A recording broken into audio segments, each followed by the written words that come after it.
ყოველ ოთხშაბათს 17 საათზე წარმოგიდგენთ რადიო გრუნისა და კლინიკა პინეოს სამედიცინო ეკოსისტემის ერთობლივ პროექტს გრუნიმედი. გადაცემას უძღვება პინეოს კლინიკური დირექტორი, ქირურგი პროფესორი გია თომაძე. გაეცანით თანამედროვე მედიცინის სიახლეებს, მიიღეთ კომპეტენტური რჩევები და აღმოაჩინეთ ჯანსაღი ცხოვრების მარტივი გზები. ყოველ ოთხშაბათს 17 საათზე სამედიცინო გადაცემა გრუნიმედი. თქვენი გზა ჯანმრთელობისაკენ.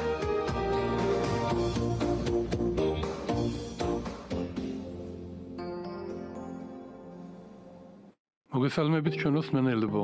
ვაგრძელებთ რადიო გრუნის სამედიცინო გადაცემას სახელწოდებით გრუნიმედი, რომელსაც უძღვები მე, ექიმი, ქირურგი გია თომაძე. ჩვენი დღევანდელი საუბრის თემა გახლავთ ძალიან გავრცელებული და სერიოზული, ასე ვთქვათ, ნევროლოგიური დაავადება, რომელსაც ქვია ინსულტი. დაავადება, რომელიც ბევრ ქვეყანაში რიგით მეორეა სიკვდილიანობის თვალსაზრისით და ქვეყნების უდიდეს უმრავლესობაში პირველი ადგილი უკავია მოზრდილ პაციენტებში ინვალიდობასთან დაკავშირებით. აღნიშნულ საკითხთან დაკავშირებით ჩვენ დღეს მოვიწვიეთ სასაუბროთ ამ დარგის აღიარებული ექსპერტი, პროფესორი ალექსანდრე ცისკარიძე. ბატონი ალექსანდრე გახლავთ პინეოს კლინიკის და ამავე დროს შავახიშვილის სახელმწიფო უნივერსიტეტის ნევროლოგიის და ნეიროქირურგიის დეპარტამენტის ხელმძღვანელი. მან სტაჟირება გაიარა შვეიცარიაში, ლოზანის უნივერსიტეტის ნევროლოგიურ კლინიკაში და მინიჭებული აქვს ამერიკის ნევროლოგიური აკადემიის ბრიუს შონბერგის საერთაშორისო ჯილდო ნეიროეპიდემიოლოგიაში.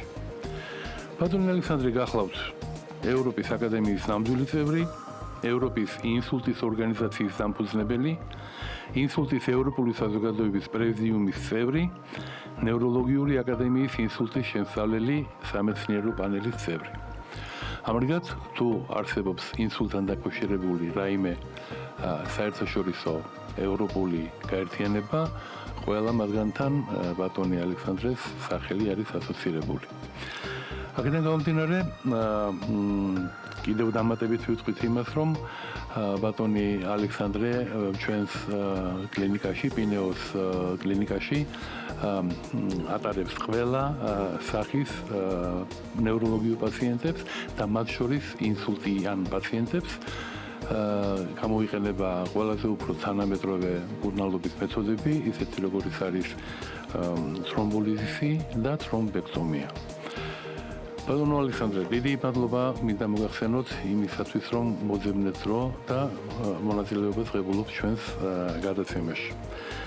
გვინდა გთხოვოთ, რომ რაც შეიძლება გასაგებ ენაზე პოპულარულად, მარტივად ჩვენს მენელებს აუხსნათ. თუ რა არის ინსულტი, რა იწვევს ამ ინსულტს და რა სახის ინსულტები ვიცით. დიდი მადლობა ბატონო გია ასეთი წარდგენისთვის, ჩემთვის პატივია და ძალიან სიამოვნებს, რომ დღეს ვიმყოფები ამ სტუდიაში. მე ვფიქრობ, რომ ასეთ ტიპის გადაცემები ძალიან მნიშვნელოვანია სხვადასხვა დაავადებების თუ სხვადასხვა დაავადებების მკურნალობის ცნობადობის შესახებ ინფორმაციის გავრცელებაში და ეს იქნება ასევე ასეთ ტიპის გადაცემები საინტერესო იქნება ჩვენი მსმენელისათვის. რაც შეეხება ინსულტს, ინსულტი თქვენ აბსოლუტურად მართებულად ბრძანეთ, ეს გახლავთ ერთ-ერთი ყველაზე გავრცელებული, ერთ-ერთი ყველაზე მძიმე დაავადება. მოსახლეობამ ალბათ იცის, მას წარმოდგენა აქვს ინსულტის შესახებ, მაგრამ მე მაინც ორიოდე სიტყვით განმარტავ. ეს გახლავთ თავის ტვინის თავის ან ზურგის ტვინის სიზარღვოვანი დაავადება, უფრო ხშირად ინსულტი ვითარდება თავის ტვინში. როდესაც ხდება თავის ტვინის მკვებავი, ერთ-ერთი რომელიმე სიზარღვის დახშობა, ბლოკირება, რის შედეგადაც ხდება სისხლის მიმოქცევის, შეჩერება და იმ ადგილას, სადაც იმ, ასე ვთქვათ, მიდამოში, რომლის ირიგაციას, ანუ რომლის კვებასაც ახდენს ესა თუ ის სიზარღვე ვითარდება ტვინის იშემია, ანუ ტვინის ინფარქტი. ეს გახლავთ ინსულტის ყველაზე ხშირი სახე, ეგრეთ წოდებული იშემიური ინსულტი, რომელიც ყველა სახის ინსულტის დაახლოებით 70-80% შეადგენს. არსებობს ინსულტის მეორე სახე, ეს არის ეგრეთ წოდებული ჰემორაგიული ინსულტი, რომელიც ვლინდება თავის ტვინში სისხლს ჩაქცევით, და სისხლის შაქცევა თავის თვინში მოგესალმებათ რამდენად მძიმე დაავადება, მისი მიზეზია სიზარღვის, ასევე სიზარღვის, რომელიც თავის თვინშია და ასე ვთქვათ, კვებავს თავის თვინის გარკვეულ უბანს, ამ სიზარღვის მთლიანობის დარღვევას, შესაბამისად სისხლი ჩაიღრება თავის თვინში, ტვინის ნივთიერებას აზიანებს და ესეც გახლავთ ინსულტის მეორე, სიხშირით მეორე სახე, რომელსაც ქვია ჰემორაგიული ინსულტი. მადლობთ. არსებული ინფორმაციით დაავადება მამაკაცებში ორჯერ უფრო ხშირად ხდება ვიდრე ქალებში. გვაინტერესებს რა რითი შეიძლება ამ ფენომენის ახსნა და გარდა ამისა არსებობს თუ არა ამ დაავადების განვითარების მემკვიდრეობითი რისკი და რომელი დაავადებები ზრდიან უფრო მეტად ამ ინსულტის რისკს? რაც შეეხება თვითონ დაავადების უფრო მაღალ გავრცელებას მამაკაცებში, მე არ ვიტყოდი რომ ეს მაჩვენებელი 1-2-თან არის, თუმცა პრევალირება ამ დაავადების მამაკაცებში ნამდვილად უფრო ხშირია. თვითონ ინსულტი წარმოადგენს ეგრეთ წოდებულ მულტიეტიოლოგიურ დაავადებას. ანუ ერთი კონკრეტული მიზეზი მას არ აქვს. მას აქვს ძალიან ბევრი რისკის ფაქტორი და ის, ასე ვთქვათ, პრემორბიდული დაავადებები, რომლებიც თავის მხრივ იწვევენ სიზარღვების დაზიანებას და სიზარღვების დაზიანება რა მიდამოშიც არ უნდა იყოს, ვთქვათ, თავის თვინისა, ან ვთქვათ, ადამიანის ორგანიზმისა, ყოველთვის, ასე ვთქვათ, მაღალი ხიფათით ხასიათდება სხვადასხვა დაავადებების განვითარების. შესაბამისად, ის რომ, ვთქვათ, მამაკაცებში ვთქვათ, შეიძლება უფრო მეტი იყოს ინსულტის განვითარების რისკი, გარკვეულწილად გამოწვეულია სიზარღვოვანი დაავადებების უფრო მაღალი სიხშირით მამაკაცთა პოპულაციაში. ცხადია, გარკვეული გენეტიკური ფაქტორებიც მოქმედებს ამ შემთხვევაში, არსებობს კონკრეტული გენეტიკური ცვლილებები, რომელიც იწვევენ ინსულტის განვითარების უფრო მაღალ რისკს. ზოგიერთი ეს რისკ ფაქტორი ასოცირებულია მამაკაცთა სქესთანაც და შესაბამისად ესეც გარკვეულ როლს თამაშობს. თუმცა, როგორც მოგახსენეთ, ინსულტი ეს არის დაავადება, რომლის განვითარებაში ძალიან დიდ როლს თამაშობს ძალიან ბევრი სხვადასხვა მდგომარეობა თუ დაავადება. ალბათ ამის შესახებ ჩვენ ვისაუბრებთ, როცა გადავალთ რისკ ფაქტორებზე. ერთის მხრივ ჩვენ უკვე აღვნიშნეთ, რომ ინსულტი ეს არის მოზრდილი პაციენტების უნარშეზღუდულების ყველაზე უფრო ხშირი მიზეზი. და მეორეს მხრივ ჩვენ ვიცით, რომ თუ დროულად იქნება ამოცნობილი ინსულტის დასაწყისი სტადია, მაშინ მკურნალობა არის ძალიან ეფექტური. აქედან გამომდინარე, მინდა გთხოვოთ, რომ ჩვენ მსმენელებს მარტივად და გასაგებად აუხსნათ, თუ როგორ ამოვიცნოთ ინსულტის განვითარება პირველ წუთებში, თუ არსებობს რაიმე პრემორბიდული, ანუ წინასწარი ნიშნები იმისა, რომ ეჭვი იქნეს მიტანილი ინსულტის განვითარებაზე. და კიდევ ასეთი შეკითხვა ამასთან დაკავშირებით, რამდენი დრო გვაქვს ინსულტის დაწყებიდან, რომ ჩვენ დროული დახმარება მივაწოდოთ პაციენტს? თქვენ ძალიან მნიშვნელოვან საკითხს შეეხეთ, ვინაიდან ინსულტი გახლავთ სწორედ სამედიცინო ურგენტული მდგომარეობა, როდესაც ჩვენ არავითარ შემთხვევაში არ შეიძლება დაუშვათ დროის დაკარგვა. ვინაიდან დროულად აღმოჩენილი დახმარება ძალიან ეფექტიანია ინსულტის მქონე პაციენტების სიცოცხლის გადასარჩენად და სწორედ იმ უნარშეზღუდულობის შესამცირებლად, რის შესახებაც თქვენ ბრძანეთ. პირველ რიგში ძალიან დიდი მნიშვნელობა აქვს და ეს პოპულაციისთვის არაერთხელ მიგვიწოდებია სხვადასხვა ვთქვათ, პლატფორმიდან, მათ შორის სოციალური მედია იქნება თუ ტელევიზია იქნება თუ რადიო, ეს გახლავთ პირველი ნიშნების ამოცნობა. ანუ პრაქტიკულად ყველა ოჯახმა, ყველა ადამიანმა უნდა იცოდეს ინსულტის ნიშანის ამოცნობა, რის შემდეგაც მან უნდა იმოქმედოს დაუყოვნებლივ. რა ნიშნებია ეს? სხვათა შორის ასეთი მედია კამპანიები მიმდინარეობს ძალიან ბევრ ქვეყანაში, რომ მოიმატოს, ასე ვთქვათ, გაცნობიერება, ცნობადობა ინსულტის პირველი ნიშნების შესახებ და სხვადასხვა, ვთქვათ, ასეთ მეთოდებიც კი არსებობს აი ამ ცნობადობის გაზრდისა. ერთ-ერთი ძალიან პოპულარული გახლავთ ეგრეთ წოდებული აბრევიატურა იმ ნიშნებისა, ეს ინგლისურენოვანია და მე ამას განმარტავ ახლა სულ მცირე ხანში, რომელიც გვაფიქრებინებს, რომ ვთქვათ, ჩვენს გვერდზე მყოფ ადამიანს შეიძლება ჰქონდეს ინსულტი.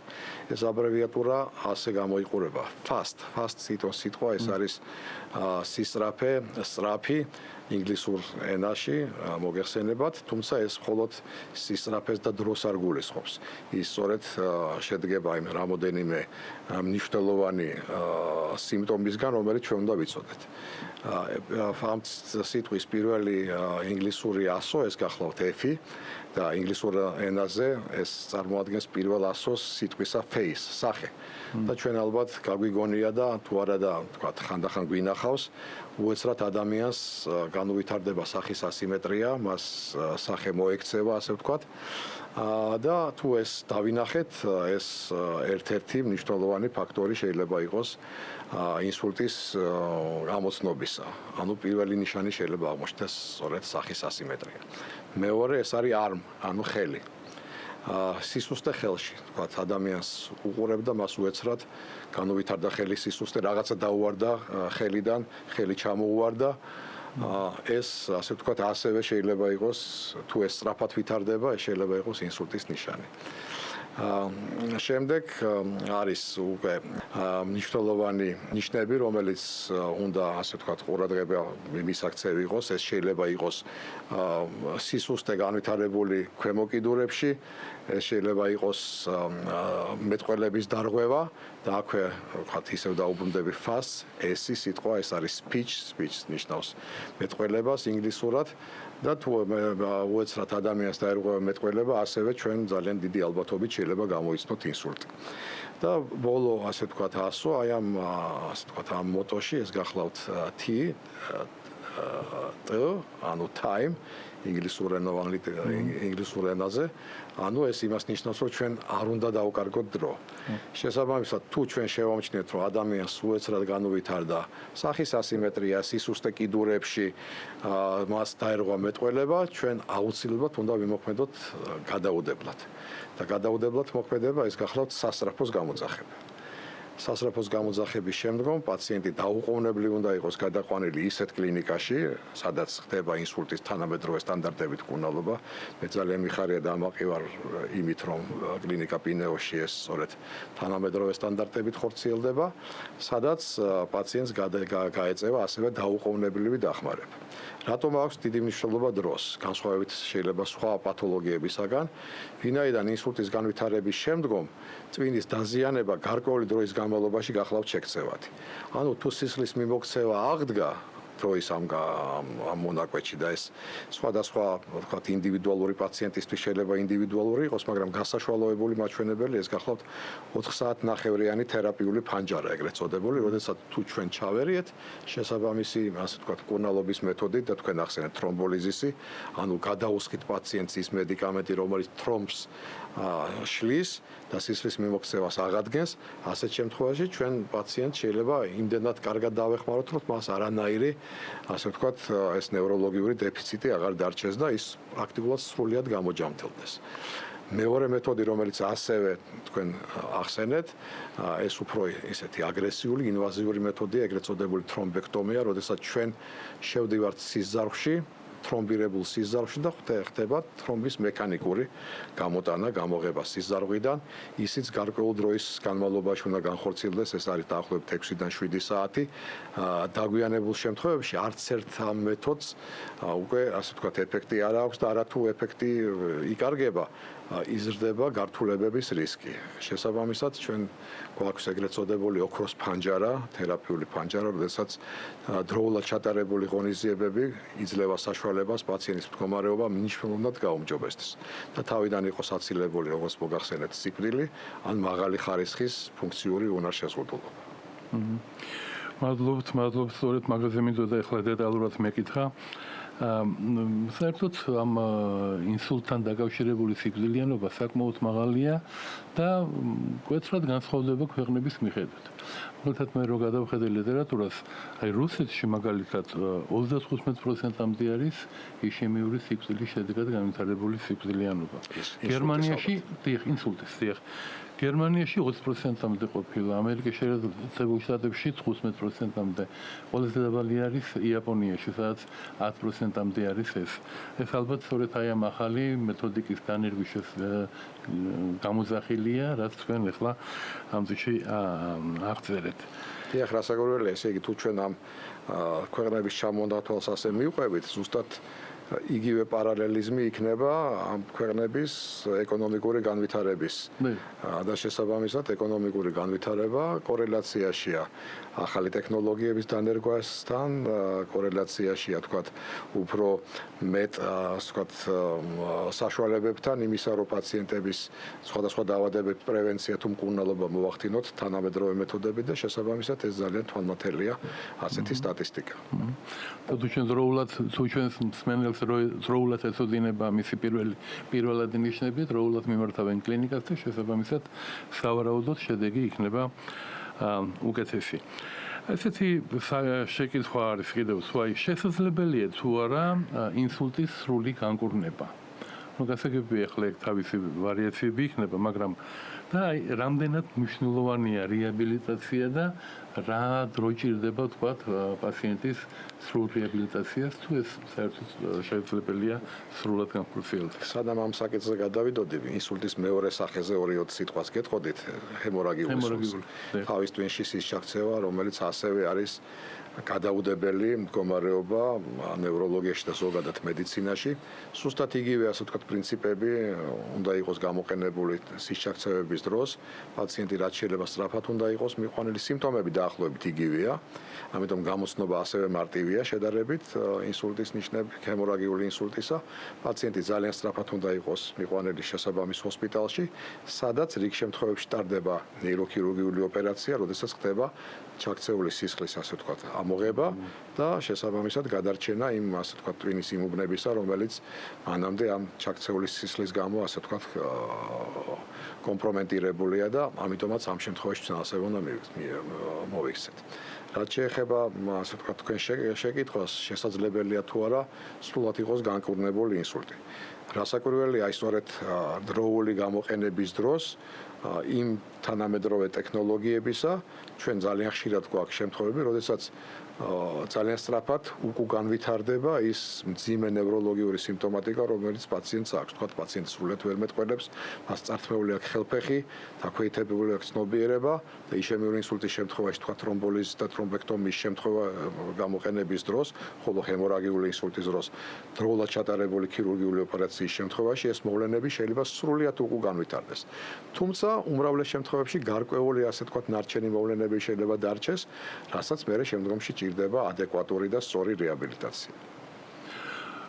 მე სიამაყით შემიძლია აღვნიშნო, რომ ჩემს კლინიკაში, ანუ ვენეოს კლინიკაში, დილის კონფერენციაზე რო ვესწრები ხოლმე, იქ არაერთხელ ყოფილა შემთხვევა, როცა მოუხსენებიათ, რომ პაციენტი შემოვიდა, თქვათ, რომ ვერ ლაპარაკობდა, ხელს ვერ ამოძრავებდა, ქვემო კიდურს ვერ ამოძრავებდა, გაუკეთა თრომბოლიზისი და პაციენტმა დაიწყო უკვე მოძრაობა. ძალიან სწრაფი, ძალიან ეფექტური მეთოდია. თუ ეს სწორ თერაპიულ პანჯარაში, ანუ თუ დროულად არის პაციენტი მისული.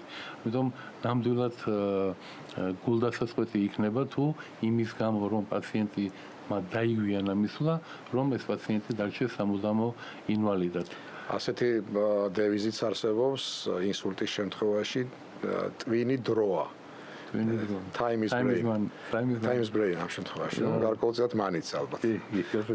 ამ შემთხვევაში ეს იმას გულისხმობს, რომ აი და თქვენ წარმოიდგინეთ თითეული წუთის განმავლობაში, როდესაც ტვინი განიცდის იშემიას, ანუ სიზარღვი ჩაკეტილია, კვდება რამოდენიმე მილიონი ნეირონი.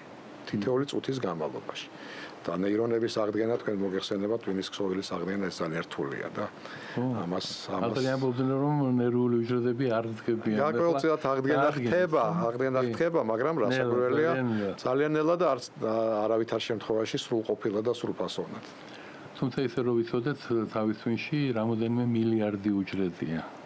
თუმცა იმასაც გააჩნია რა უბანში დაზიანდება, ეს შეიძლება მცირე რაოდენობის დაზიანებამ დიდი ცუდი ეფექტი მოგცეს და პირიქით.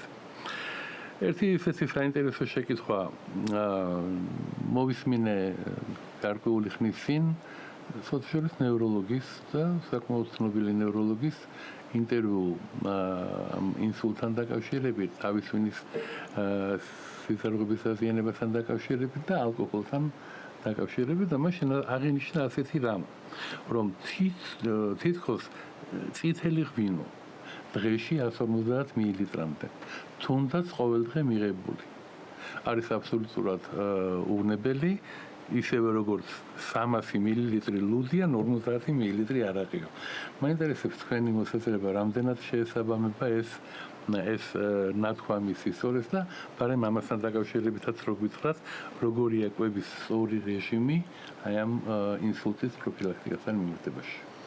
სიმართლე გითხრათ, ესეთი ტიპის რეკომენდაცია, რომელიც ზუსტად ითვლის ალკოჰოლური სასმელის რაოდენობას, მე არ მომისმენია, თუმცა არის გარკვეული შრომები, გარკვეული კვლევები, რომელიც მეტნაკლებად, ასე ვთქვათ, ნათელს ფენს ამ საკითხს. ეს ალბათ ქართული პოპულაციისთვის მნიშვნელოვანი საკითხია, არის თუ არა დასაშვები ალკოჰოლი და არის თუ არა, აქვს თუ არა ალკოჰოლს, ასე ვთქვათ, მავნეზე გავლენა, ამ ინსულტის განვითარების რისკზე თუ პირიქით. ზოგადად ეს ყველაფერი წამოვიდა იქიდან, რომ არსებობს ასეთი მოვლენა, რომელსაც ქვია ფრანგული პარადოქსი. ფრანგული პარადოქსი გახლავთ ის, რომ საფრანგეთის პოპულაცია, რომელიც მაინდა-მაინც დიდად თავს არ უვლის, თქვათ, წონაც არც თუ ისე, ასე ვთქვათ, დაბალი აქვს, სიზარღვანი რის ფაქტორების მიხედვით შედარებით გულგრილია, თუმცა ეს დღევანდელ დღეზე არ არის საუბარი, ეს რამოდენიმე ათეული წლის წინანდელი, ასე ვთქვათ, მდგომარეობას საუბრობ ახლა მე. ვთქვათ, საკმაოდ დიდი რაოდენობით არიან მწეველები, ეს ყველაფერი სიზარღვანი რისკის ფაქტორია, ეს ყველაფერი მავნე ფაქტორია, რაც მე ვთქვი. ნაკლებად შეიძლება მოძრავი ცხოვრების წესი და მათ ინსულტის და ინფარქტის განვითარების რისკი შედარებით დაბალი აქვს ვიდრე სხვა პოპულაციებს, სადაც ზოგადად ცხოვრების წესი უკეთესია. აი სწორედ ფრანგული პარადოქსი იმაში მდგომარეობს, რომ ფრანგები, თქვათ, სხვა პოპულაციებთან შედარებით იღებენ უფრო მეტი რაოდენობით ღვინოს. და ეს ასე ვთქვათ, სხვადასხვა კვლევის შედეგებად დადგინდა, რომ აქ არ არის საუბარი ალკოჰოლზე, აქ უფრო მეტად საუბარია იმ, ასე ვთქვათ, ნივთიერებაზე, რომელიც ვთქვათ, მაღალი ხარისხის ღვინოშია. საფრანგეთში ამ შემთხვევაში წითელ ღვინოზე იყო საუბარი. წითელი ღვინო შეიცავს მაღალი კონცენტრაციით, ჩვენ ვიცით, ტანინებს, ფლავონოიდებს, სხვადასხვა ანტიოქსიდანტებს, სხვა შორის საქართველოს სინამდვილეში კახური ღვინოს დაახლოებით მსგავსი შემადგენლობის არის, იმიტომ რომ ისიც შეიცავს ასეთ ნივთიერებებს. ანუ ქართული წესით დამზადებული, აი ტრადიციული ქართული წესით დამზადებული ღვინო, რასაკვირველია, მისი ზომიერად გამოყენება და მცირე რაოდენობით გამოყენება, ვთქვათ, იშემიური პროცესების განვითარების რისკს ართვის. თუმცა ალკოჰოლი უნივერსალურად ჭარბად გამოყენებული და ზოგჯერ არაჭარბად გამოყენებული ზრდის არტერიული წნევის განვითარების რისკს და არტერიული წნევა ძალიან თვითონ თავისთავად რისკის ფაქტორია ინსულტისა, განსაკუთრებით ჰემორაგიული ინსულტისა. ამიტომაც აქ ერთმნიშვნელოვანი, ასე ვთქვათ, დამოკიდებულება და რეკომენდაციები არ არის, თუმცა სრული აკრძალვა ალკოჰოლის, ვთქვათ, ინსულტის პროფილაქტიკის თვალსაზრისით ასეთია, ასე ვთქვათ, რეკომენდაცია, თუნდაც სერიოზულ სამედიცინო, ვთქვათ, ორგანიზაციების მიერ არ არის გამოთქმული. მაგრამ აქ ამასთან ერთად ძალიან დიდი მნიშვნელობა აქვს სხვა რისკ ფაქტორების, ასე ვთქვათ, ზემოქმედებას და ეს არის, მე რომ აღნიშნე, რომ ინსულტი მულტიეტიოლოგიური დაავადება, ეს სწორედ ამას ნიშნავს. ესე იგი, ინსულტს აქვს ძალიან მძლავრი რისკის ფაქტორები, რომელიც თავისთავად ძალიან მკვეთრად ზრდის ამა თუ იმ პაციენტში, ადამიანში ინსულტის განვითარების რისკს. ეს არის არტერიული ჰიპერტენზია, ეს არის შაქრიანი დიაბეტი, ეს არის ჰიპერლიპიდემია, ანუ ქოლესტერინის, ცუდი ქოლესტერინის მატება სისხლში, ეს არის ჭარბი წონა, ეს არის ნაკლებად მოძრავი ცხოვრების წესი, ეს არის თამბაქოს მოხმარება. თითოეულ მათგანს აქვს ძალიან დიდი, ასე ვთქვათ, დამაზიანებელი უნარი სიზარღვზე ამ რისკის ფაქტორებს და შესაბამისად ამ დაავადებებს და შესაბამისად მკვეთრად იზრდება ინსულტის განვითარების რისკი. გარდა ამისა, ზოგიერთი დაავადება, მათ შორის ძალიან მნიშვნელოვანია ზოგიერთი კარდიალური დაავადება, რომელიც რითმის მოშლით მიდის. მაგალითად, მოციმციმე არითმია უმძლავრესი რისკის ფაქტორია ინსულტის განვითარების, ვინაიდან ასე ასეთ შემთხვევაში გულში თვითონ გულის თქვა წინა გულში უმრავლეს შემთხვევაში წარმოიქმნება თრომბი, რომელიც შეიძლება წამოვიდეს შემდეგ ცირკულაციაში, დაეხშოს სიზარს და გამოიწვიოს ტვინის ინფარქტი, ანუ იშემური ინსულტი. ამიტომაც სიზარღვან რისკ ფაქტორებზე ზრუნვა, ანუ ჩვენი მხრიდან დიდი ყურადღების მიქცევა და მათი კონტროლირება არის უაღრესად მნიშვნელოვანი ინსულტის პრევენციისათვის და თავიდან აცილებისათვის.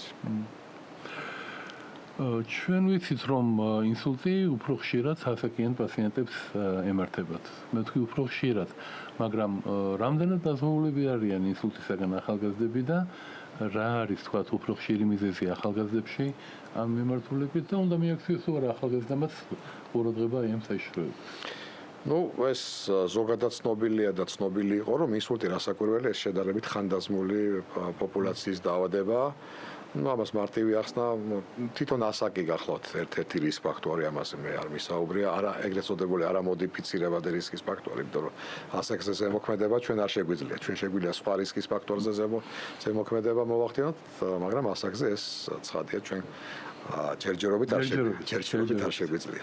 ერთ-ერთი არამოდიფიცირებადი რისკის ფაქტორი არის გენეტიკური მიდრეკილება, რომელიც თქვენ აღნიშნეთ, ასევე ჯერჯერობით ჩვენ ძალიან გვიჭირს გენეტიკური, ასე ვთქვათ, კოდის შეცვლა ხო. რაც შეეხება თვითონ დაავადების განვითარებას უფრო მაღალ ასაკში, აი სწორედ ის დაავადებები თუ ვთქვათ, მდგომარეობები, რომელიც რისკის ფაქტორებს წარმოადგენს ინსულტისა, ის ასევე უფრო ხშირად ხდება მოზრდილთა პოპულაციაში, ასაკოვან პოპულაციაში. ათეროსკლეროზი ცხადია უფრო ხშირია ასაკოვან პოპულაციაში ვიდრე ახალგაზრდებში. თუმცა ბოლო პერიოდში შეიმჩნევა ეს გარკვეულწილად გაახალგაზრდავება ინსულტისა და ამას ბევრი მიზეზი შეიძლება ჰქონდეს, მათ შორის ვთქვათ, გარემოს დაბინძურება, ამას ძალიან დიდი ყურადღება ეთმობა ბოლო დროს. სხვადასხვა დაავადებები, რომლებიც ვთქვათ, მანამდე არ იყო გამოცნობილი და უпростоრად ის დაავადებები, რომლებიც ადრე ვთქვათ, იმ თანამედროვე ტექნოლოგიების განვითარების არარსებობის პირობებში ვთქვათ, ლეტალურად თავდებოდა და ვთქვათ, იგივე ახალგაზრდა პოპულაციაში სხვადასხვა ანომალიები, სხვადასხვა პათოლოგიები, გულსიზართა სისტემის, ავთვისებიანი სიფსინეების განვითარება, ავთვისებიანი სიფსინეების, ასე ვთქვათ, სიხშირის მომატება პოპულაციაში ასევე რისკის ფაქტორი, იმიტომ რომ ავთვისებიანმა პროცესმა შეიძლება პროთრომბოზული პროცესების გენერირება გამოიწვიოს, ანუ ხელშეწყობა და შესაბამისად ტრომბი უფრო ადვილად წარმოიქმნეს იმ ვთქვათ, ადამიანის ორგანიზმში სისხლში, რომელსაც აქვს ავთვისებიანი დაავადება, ავთვისებიანი ვთქვათ, სიმსივნეს იქნება ვთქვათ, სოლიდური ორგანოზი თუ სისხლის დაავადება. ანუ ბევრი ფაქტორებია, რომელიც მიუთითებს იმას, რომ ინსულტი შეიძლება ახალგაზრდა ასაკშიც განვითარდეს, ამიტომაც ჩვენ ახალგაზრდა ასაკიდანვე უნდა ვიზრუნოთ იმაზე, რომ ვთქვათ, არ დაუშვათ ამა თუ იმ რისკის ფაქტორის თუ დაავადების განვითარება, უნდა ასევე ვთქვათ, ჩვენ პაციენტებს მოვუწოდოთ, რომ ახალგაზრდა ასაკიდანვე იზრუნონ თავის ჯანმრთელობაზე და ყურადღება არ მოვადუნოთ ცხადია, იმიტომ რომ ინსულტი მიუხედავად იმისა, რომ მაინც ასაკთან ასოცირებული დაავადება არც თუ იშვიათად ხდება ახალგაზრდა ასაკშიც. ჩვენ ხშირად გაგვიქია, მეც პირადად ხშირად გამიქია, რომ აი ასაკიანი ხალხი ამბობს ხოლმე, რომ რაღაცა ვერ ვარ კარგად, თავბრუ მეხვევა და ეს ალბათ მაგნიტური ზღია არის და ასეთი გავლენები და მაინტერესებს, აი რამდენად მოქმედებს ამინდი და ეს სეზონური ცვლილებები რეალურად თქვათ ამ თავის ტვინის სისხლის მომოქცევაზე და თუ არსებობს რაიმე კორელაცია რეალურად თქვათ აი ამინდის ცვალებადობასა და ამ სეზონურ ცვალებადობასა და აი ამ ინსულტთან მიმართებაში. იცით, აი ეს ზოგადად ძალიან საინტერესო საკითხია და ბევრი კვლევა მიეძღვნა განსაკუთრებით ბოლო პერიოდში. ისევ თუ თქვათ გადავხედავთ სტატისტიკას, ჩვენ აღმოვაჩენთ, რომ თქვათ ზოგიერთ რეგიონში ინსულტის განვითარების რისკი მაღალია. ეს ხშირად მხოლოდ კლიმატურ პირობებთან არ არის დაკავშირებული. ეს კლიმატურ კომპლექსური საკითხია და კლიმატურ პირობებთან ერთად დიდწილად დამოკიდებულია ცხოვრების წესზე. იმ დიეტურ თავისებურებებზე, რომელიც ამა თუ იმ პოპულაციას გააჩნია, თქვა თვითონ ცხოვრების წესი როგორი აქვს ამა თუ იმ პოპულაციის ის ფიზიკურად აქტიურია თუ შესაბამისად პასიურია. რასაკვირველია, თქვა ძალიან ექსტრემალური ამინდის პირობები, როგორც არის ექსტრემალური სიცივე ან ექსტრემალური სიცხე, გარკვეულწილად ხელი შემწყობია ინსულტის განვითარების. რაც შეეხება ეგრეთ წოდებულ, ასე ვთქვათ, აი ამ შეგრძნებებს, რომელიც ხშირად გვეუფლება ხოლმე ჩვენ და ჩვენს ასე ვთქვათ ოჯახის წევრებს, მეზობლებს და თქვათ ჩვენს პაციენტებს, რომ ხანდახან თავბრუ ეხვევათ და ეს ზოგჯერ დამოკიდებული ამინთან. ახლა ესეთი პირდაპირი კორელაცია უშუალოდ თქვათ ძალიან პოპულარული ახლა ეგრეთ წოდებულ მაგნიტურ დღეებზე საუბარი. ასეთი პირდაპირი კორელაცია სერიოზული კვლევებით არ არის ნანახი. ძალიან ხშირად თქვათ ჩვენს პაციენტებს ან თქვათ მოსახლეობას ეშინია ინსულტისა, მაშინ როცა რაღაც მცირე დისკომფორტს გრძნობს, რომელიც აბსოლუტურად არ არის დაკავშირებული ინსულტთან. ეს შეიძლება იყოს ესეთი ვეგეტატიური დისფუნქცია, რომელიც მართლაც შეიძლება კორელირებდეს თქვათ რაღაც ამინდის გარკვეულ მდგომარეობასთან. შესაბამისად, ცხადია, იქ სადაც ასე ვთქვათ ამინდი სტაბილურია, არ არის ესეთი ექსტრემალური მდგომარეობები, ცხადია აქ ასეთ რეგიონებში ინსულტის განვითარების რისკი შეიძლება ოდნავ დაბალი იყოს. თუმცა კიდევ ერთხელ აღნიშნავ, რომ ეს ასე ვთქვათ პირდაპირი კორელაცია და მხოლოდ ესეთი მონოდამოკიდებულება, ერთხაზოვანი დამოკიდებულება და სხვა ფაქტორების უგულებელყოფა ამ შემთხვევაში არ იქნება მიზანშეწონილი. ჩვენ თავიდანვე გვაქვს ასეთი ტაქტიკა ჩვენი გადაცემების საყვანის დროს, რომ ეს უფრო მეტად განსაზღვრული არის ზოგად პოპულაციაზე მოსახლეობისა. ნუ ჩვენ გვინდა რომ ის ძირითადი მესიჯები ასე შეიძლება ითქვას გამოკვეთოთ, რომელიც აი თქვა სასურველია რომ ამ ჩვენმა მსმენელებმა დაიმახსოვრონ და გაითვალისწინონ. ხომ არ გამოგჩა რაიმე ისეთი ან ხომ არ დაამატებდით რაიმე ისეთ რისი თქმას გინდოდათ და რაც აუცილებელია რომ პაციენტმა ადამიანმა იცოდეს აი ამ დაავადებასთან მიმართებაში რასაც ჩვენ დღეს საუბრობთ. ვინაიდან ეს ფორმატი სწორედ იმას გულისხმობს, რომ ჩვენ რაც შეიძლება მეტი ინფორმაცია მივაწოდოთ ზოგადად პოპულაციას, მოსახლეობას და არა თქვათ რაღაც ისეთ სეგმენტს პოპულაციის სპეციფიკურ ჯგუფს. სწორედ აქედან გამომდინარე, მე ვფიქრობ, რომ პრინციპში ჩვენ უმრავლეს საკითხებს შევეხეთ, მაგრამ მე მინდა რაღაცა ისეთი მოკლე, ეგრეთ წოდებული გზავნილების სახით ჩამოვაყალიბო ის, რაც ჩვენ თქვით. პირველ რიგში ჩვენ უნდა ვიფიქროთ ინსულტის და არა მხოლოდ ინსულტის სხვა სიზარღვოვანი დაავადებების პრევენციაზე და პრევენცია ეს არის ყველაზე ეფექტური გზა იმისთვის, რომ ჩვენ თავიდან ავიცილოთ დაავადება და რაც თავარია ამ დაავადებით გამოწვეული ძალიან მძიმე შედეგები, გაცილებით უფრო მარტივია, უფრო იაფია, უფრო ხელმისაწვდომია პრევენცია, ვიდრე შემდგომ განვითარებული დაავადების მკურნალობა. პრევენციისთვის რა გვჭირდება? პრევენციისთვის გვჭირდება ის, რომ ჩვენ უნდა ძალიან მკაცრად ვაკონტროლოთ ჩვენი ზოგადად ჯანმრთელობის მდგომარეობა. თუ ჩვენ ასე ვთქვათ ცხოვრების წესი გვაქვს არაჯანსაღი, ჩვენ აუცილებლად უნდა შევცვალოთ ის. უნდა იყოთ ფიზიკურად აქტიურები, უნდა ვიფიქროთ ჯანსაღ კვებაზე. ნაკლებ ცხიმიანი, ნაკლებ მარილიანი საკვები, ვიმოძრავოთ მეტი, ვიყოთ სპორტით დაკავებული, ვიფიქროთ ჩვენს წონაზე, თუ ჭარბი წონა გვაქვს, უნდა ასე ვთქვათ ამაზე სერიოზულად ვიფიქროთ. ვიფიქროთ იმ დაავადებებზე თუ იმ მდგომარეობებზე, რომელიც ინსულტის რისკის ფაქტორს წარმოადგენს. ვთქვათ, წნევა მაღალი, აუცილებლად უნდა მიმკურნალოთ. გვაქვს შაქრიანი დიაბეტი, უნდა კაცრად ვაკონტროლოთ შაქარი. გვაქვს მაღალი ქოლესტერინი, უნდა შესაბამისი ზომები მივიღოთ, რომ ქოლესტერინი დავწიოთ. თამბაქოზე უარი უნდა თქვათ, ალკოჰოლის ჭარბი რაოდენობა ეს ერთმნიშვნელოვნად მავნეა, აუცილებლად უნდა შევამციროთ ასე დროს მიღებული ალკოჰოლი და ვიფიქროთ თქვათ კიდევ სხვა დაავადებების თავიდან აცილებაზე, რომელიც შეიძლება იყოს ინსულტის რისკის ფაქტორი. მაგალითად, გულსისდავრთა დაავადებების, მათ შორის გულის იმ დაავადებების, რომელსაც შეიძლება გამოიწვიოს ინსულტის განვითარება. თუ ჩვენ ამას მოვახერხებთ, ჩვენ საკმაოდ ეფექტიანად მოვახდენთ ინსულტის პრევენციას.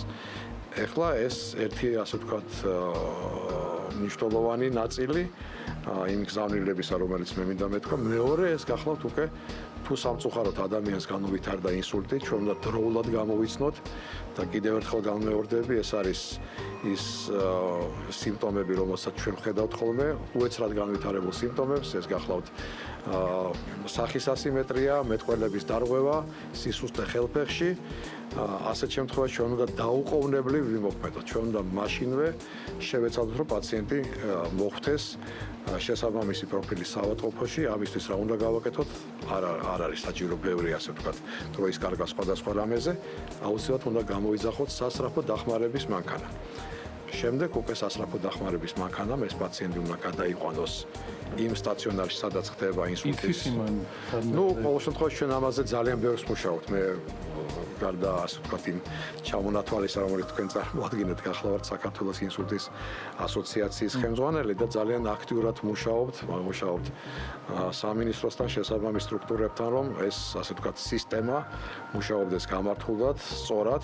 ნუ ჩვენ ძალიან დიდი იმედი გვაქვს, რომ ეს ასე ვთქვათ ეს სისტემა ასე ყოველ შემთხვევაში გარკვეულწილად ფუნქციონირებს და შემდგომ პაციენტის შესაბამის კლინიკაში მოხვედრის შემდგომ ეს უკვე შემდგომ ჩვენი გასაკეთებელი საქმეა, ჩვენ ექიმები უნდა ასევე დაუყოვნებლივ ვცდილობდეთ, რომ მივაწოდოთ პაციენტს ის თანამედროვე მკურნალობა, რომელიც გვაძლევს საშუალებას შევამციროთ კიდევ ერთხელ ხალხს გავუსვამთ ესეთი მძიმე დაავადების, რომელსაც თქვენ ძანეთ, ძალიან მაღალი სიკვდილობის მქონე დაავადების გამოწვეული სიკვდილობა და რაც მთავარია, სიკვდილობის გარდა შევამციროთ ის ფუნქციური უნარშეზღუდულობა, ანუ ინვალიდობა, რაც ასევე სამწუხაროდ ძალიან ხშირად ახლავს ინსულტს.